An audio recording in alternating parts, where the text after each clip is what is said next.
নমস্কাৰ, মই দীপশিখা ৰাজকোঁৱৰ। পাঠ কৰিবলৈ লৈছোঁ এটি স্বৰচিত কবিতা।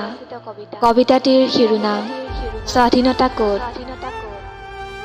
স্বাধীনতা ক'ত আছা তুমি? স্বাধীন দেশৰ নাগৰিক হৈও আজি আমি পৰাধীন। তথাপিও নীলাজৰ দৰে কওঁ আমি স্বাধীন হয় বুলি। তিনিৰঙী পতাকাখন লৈ দৌৰোঁ। যিমানেই যান্ত্ৰিকতাৰ মাজত সোমাই পৰিছোঁ, সিমানেই পৰাধীনতাৰ গ্লানিয়ে বেৰি ধৰিছে। যদি আমি স্বাধীনেই, তেনে কিয় ইমান আতংক, ভয় আৰু শংকা?